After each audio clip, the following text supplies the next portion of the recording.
तो चलो शुरू करते हैं। पहले मैं बात करता हूं फिजिकल केमिस्ट्री की। फिजिकल केमिस्ट्री के कुछ चैप्टर्स आपको सिलेबस दिखा रहा हूं। अब सर सिलेबस देख रहे हैं सर, सिलेबस तो फिर से वही बात बेटा, चैप्टर अपडेट कुछ भी नया नहीं हुआ है, सिलेबस जो था पहले का वही सिलेबस है, बस चीजें क्या करनी है तो चीजों को देखने का तरीका। फिजिकल केमिस्ट्री बेटा देखो दो चीजों से बनी होती है फिजिकल केमिस्ट्री में, थ्योरी प्लस न्यूमेरिकल्स। यहां पर आप देखोगे ना तो बेटा यहां पर दो पार्ट आपको ज्यादा मिलेगा, थ्योरी प्लस न्यूमेरिकल्स।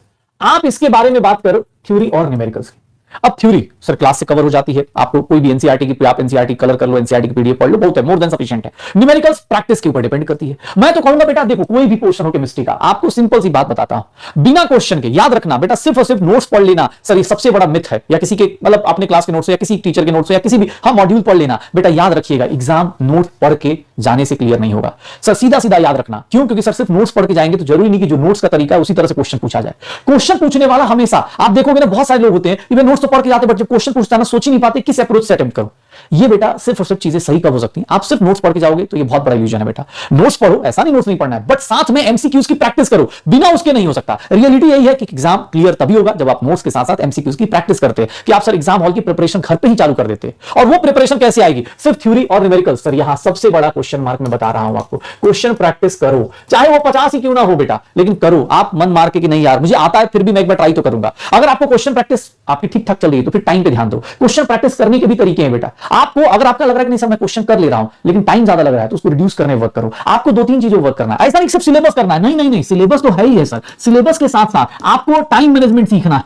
और टाइम मैनेजमेंट के साथ साथ जब टाइम मैनेजमेंट सीख गए तो उसके साथ फिर एग्जाम टेम्परामेंट, की एग्जाम में भाई जरूरी थोड़ी ना है, एग्जाम में घर पे तो बैठ के कर नहीं रहे, एग्जाम टेम्परामेंट। सर बार बार बोलो सिलेबस तो आपको करना ही करना है, ये चैप्टर तो आपको करने ही करने हैं, लेकिन उसके साथ टाइम मैनेजमेंट, उसके साथ एग्जाम टेम्परामेंट। अब ये सारी चीजें अभी से ही प्लान करनी पड़ेंगी, क्योंकि आप सोचोगे सर मैं पहले सिलेबस खत्म करूंगा फिर जाके टाइम मैनेजमेंट सीखूंगा, फिर जाके उतना टाइम है नहीं, एग्जाम इतना टाइम देगा नहीं। गिन चुन के आपके पास 120 दिन बचेंगे, उसमें भी बहुत सारे फेस्टिवल, बहुत सारी चीजें होंगी, वो कहीं ना कहीं कभी मूड नहीं होगा, अलग अलग तरीके का, तो आपको बहुत सारी चीजों पर वर्क करना है। अब आप क्या करो, सिलेबस कुछ पोर्शंस में डिवाइड कर लो। जैसे मैं फिजिकल केमिस्ट्री की बात करूं तो फिजिकल केमिस्ट्री बेटा सबसे पहले आपको ये तीन चैप्टर्स, आपको सबसे पहले इन तीन चैप्टर्स को एक साथ, ये तीनों चैप्टर बेटा एनसीईआरटी ने अलग अलग डिवाइड कर रखे हैं। मैं कहता हूं ये तीनों चैप्टर एक ही हैं बेटा, यहां की बातें यहां आती है, इधर की बातें इधर से इधर, सब जगह ये तीनों चैप्टर को आप सिंपल सा बोलो कि सर ये क्या है, केमिस्ट्री का एक यूनिट बोल दीजिए जिसके अंदर मोल्स की कैलकुलेशन, उसका यूज सॉल्यूशन के अंदर, उसका यूज किसी रिएक्शन के अंदर, उसका यूज इक्विवेलेंट वेट निकालने का, मोलर वेट निकालने का, उन सब का यूज। आप जब भी रिवीजन करने बैठे या जब भी प्लान करें तो पहले इन तीन चैप्टर्स को रिवीजन करने का तरीका बता रहा हूं। आप इन तीन चैप्टर्स को पहले करिए,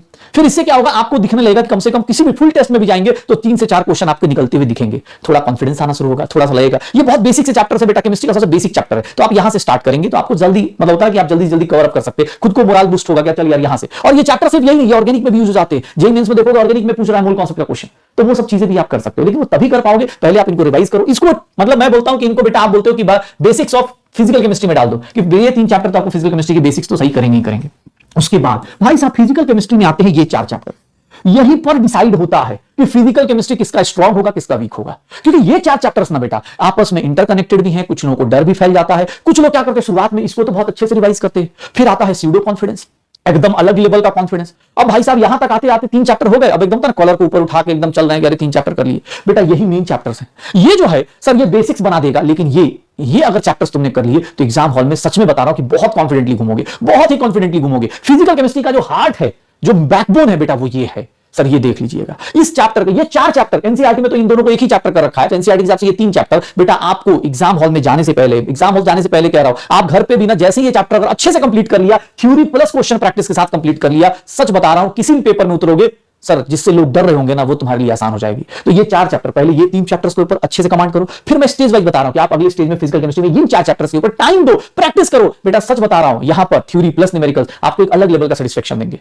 और सर ये 2 चैप्टर्स को सर आपने क्यों छोड़ दिया बेटा, ये 2 चैप्टर्स इसलिए इजी हो जाते हैं आपके लिए, इजी इसलिए बोल देता हूं क्योंकि बेटा इसके कुछ कॉन्सेप्ट आपको न्यूक्लियाई फिजिक्स के चैप्टर में रिवाइज हो जाता है, कुछ कॉन्सेप्ट आप एटम में पढ़ते हो वहां पर हो जाता है। फिर भी ऐसा नहीं कि ये टॉपिक बेकार है, ना ना, ये केमिस्ट्री का ही टॉपिक है, केमिस्ट्री के कुछ ऐसे टॉपिक्स है जो भैया फिजिक्स के साथ ओवरलैप करते हैं। तो मैं ये बोलता हूं कि बेटा अगर आप इसको कर रहे हो तो अच्छे से आप इसमें बहुत टाइम आपके लिए नहीं लगता, क्योंकि मेजर टाइम यहां लगा दोगे तो फिर ये वाला टॉपिक, ये वाला यूनिट पढ़ने में आपको टाइम नहीं लगेगा, फिर ये वाला यूनिट पढ़ने में आपको टाइम नहीं लगने वाला है। तो भैया मेरी तरफ से फिजिकल केमिस्ट्री अगर करनी है तो पहले ये 3 टॉपिक्स, फिर ये 4 टॉपिक्स और फिर 2 टॉपिक्स, इनको आप फटाफट कर सकते हो। आपके पढ़ने का सीक्वेंस एज अ टीचर मेरी तरफ से ये गाइडेड है कि बेटा आप इसको करो, फिर इसको करो, फिर इसको करो, आप इससे बहुत तेजी से काम कर सकते हो।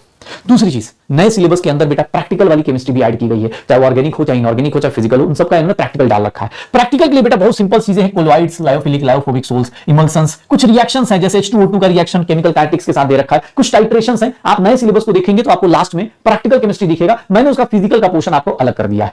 ठीक है, तो सिलेबस करना है प्लस विथ टाइम और किस सीक्वेंस में करना है इसका ध्यान रखिएगा। और जब आप सिलेबस करते हैं ना तो फिर आप टेस्ट देते हैं, आप टॉपिक वाइज टेस्ट भी आप अलग अलग प्लान कर सकते हैं। बेटा देख लीजिएगा, आपको टॉपिक वाइज, जैसे कोई अगर किसी को एकदम पहली बार पढ़ रहा है तो भैया टॉपिक वाइज टेस्ट दो। कुछ होते हैं कि भैया थोड़ा कंबाइंड होते, कंबाइंड टॉपिक्स होते, कंबाइंड टॉपिक होते, या फिर हम बोल देते हैं कि भैया ये वाले टेस्ट दे दो, कंबाइंड टॉपिक दे दो, उसके बाद फुल देना चाहो फुल दे दो। लेकिन इनका एक सीक्वेंस है, पहले आप पढ़िए फिर उसके बाद अटेम्प्ट करना शुरू कीजिए। केमिस्ट्री, फिजिकल केमिस्ट्री में बेटा थ्योरी प्लस न्यूमेरिकल्स करने ही करने पड़ेंगे। जितनी बार आप कर सकते हैं, जितने क्वेश्चंस कर सकते हैं, जितना कम टाइम आप यहां लगाएंगे सर उतना ज्यादा मतलब आप आगे निकलती जाएगी आपकी रैंक। जितना कम टाइम आपको इस पोर्शन में लगेगा, केमिस्ट्री के इस पोर्शन में लगेगा, उतना कम टाइम सर आपका मतलब बोलते हैं उतने कम टाइम में आपका कॉन्फिडेंस भी आता जाएगा। ये सब कॉन्फिडेंस बूस्टर है, क्योंकि फिजिक्स के बाद फिजिकल केमिस्ट्री है जहां पर न्यूमेरिकल आ रहा है, जहां पर आपको थोड़ा दिमाग घुमा रहा है, पॉजिटिव नेगेटिव कहीं कहीं कुछ चीजें हो रही है। क्योंकि फिजिक्स के बाद यही एक है जिसके अंदर आपको थोड़ा सा प्लस माइनस इधर से उधर, हाँ रिएक्शन का एंथैल्पी इधर से उधर हो रहा है, तो ये चीजें आपको थोड़ी घुमा सकती हैं। ठीक है, फिजिकल केमिस्ट्री बेटा ये मेरी तरफ से आपको सीक्वेंस है, कोशिश करिएगा। ये वाला पोर्शन आपको ऑब्वियस है क्लास में भी कराया गया है, क्लास में भी कराया जाएगा, ऐसा नहीं है कि नहीं कराया जाएगा। लेकिन हाँ, अगर आपको लगता है प्लीज इसको भी देखना है, इसको नेग्लेक्ट नहीं करना है, इसको नेग्लेक्ट नहीं करना है। डन, तो ये ध्यान रखिएगा, सिलेबस करना है, पहले सिलेबस के साथ टॉपिक वाइज टेस्ट देना है, फिर कंबाइंड टॉपिक देना है, फिर जैसे इन तीनों कंबाइंड दे दिया, फिर इन तीन चार को कंबाइंड दे दिया, फिर पूरे फिजिकल केमिस्ट्री कंबाइंड दे दिया, चैप्टर वाइज टेस्ट देना है, प्लस फुल मतलब कंबाइंड देना है, प्लस कुछ फुल टॉपिक्स देने, पक्का।